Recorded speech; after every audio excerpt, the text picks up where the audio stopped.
My name is Megan Curran. I am a researcher. What I think I can bring here right now is setting the table a little bit, give you the evidence, know that everything that everyone is about to share with you in terms of their lived experience is actually exactly what we see in the data. It's real, it's true, and it needs to be heard. By nature, researchers tend to be fairly calm and measured folks. But to look at what is about to happen to our safety net, the harm that it will do to communities, to families, to children, is to be roused from our calm, is to be roused from our measure, and frankly, is to be riled up. I study poverty, I study taxes, I study the safety net at the Columbia University Center on Poverty and Social Policy. We track who is affected by poverty, who is affected by hardship in America, and how social policy decisions made locally, made at the state level, and made right here, most especially in the halls of Congress, impact Americans and how they fare on a day-to-day basis. We have studied aspects of this budget bill. We have found that it somehow manages to be the worst of both worlds. It spends an eye-watering amount, adding trillions to our debt, and it directs much of that money to the wealthiest while cutting critical services for low-income Americans and middle-income Americans. So many that you will hear from me right after will make plain the absolutely devastating consequences of cutting healthcare and food. Something like 1 in 5 children could lose their healthcare. Millions of children could lose SNAP, and as a byproduct, also lose their school meals. So that's groceries at home and meals when they're trying to learn in the school building. My colleagues at Columbia ran the numbers, and these cuts come at a very steep cost that we will not soon recoup. Every $1 in cuts to SNAP benefits for families with children that helps them buy groceries will cost us as a country collectively anywhere from $14 to $20 in negative economic costs in both the short term and the long term. Children and parents alike will be sicker. Parents will take a hit on their employment and their ability to work. When impacted children grow up, they will have done worse in school. They will get worse jobs. They will earn less, and they will be able to pay less tax back into the system. This is where these costs come from. These are the long-term effects of cutting things that help children and families now. We will spend more on child welfare. We will spend more on our healthcare system. We will spend more on criminal justice. None of these things are things that we want to do. The bill also makes a change to the child tax credit. On the face of it, it's a modest increase, ostensibly to just make up for lost value because there's been inflation in the last few years. A closer look reveals that even this policy, which appears to be a nod to families, a nod to recognizing maybe we should do something for kids, a closer look at this reveals that it would exclude the children who could benefit from it the most. My colleagues and I have studied the child tax credit for years and years.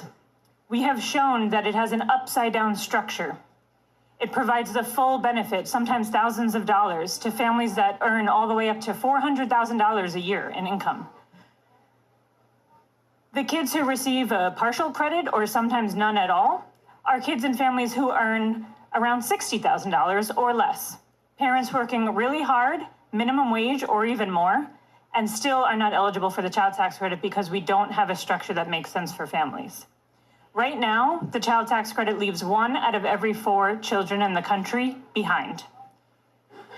The House bill that we saw pass recently would leave even more children out. 1 out of every 3 children would be left behind. This is because it would increase the credit amount without expanding eligibility, forcing a 2-adult and 2-child family to have to actually earn $12,000 more than they do now just to get $1,000 more in the child tax credit. This is math that makes no sense. You don't have to have a researcher explain that to you. It's pretty obvious. The approach to what this type of provision in the bill does is it actually just doubles down on the backwards priorities of the bigger bill as a whole. because the 1 out of every 3 children that will be left out of the child tax credit are the same exact children that are at risk of losing their health care and their food assistance and their school meals. Even worse, the child tax credit provisions place an additional target on children in immigrant families. It would would kick children who currently get the child tax credit off millions of US citizen children who happen to have a parent who does not have a social security number. What I just want to leave you with here today is just to say that it does not have to be this way. We know this, everyone in the room here knows this is why you're here.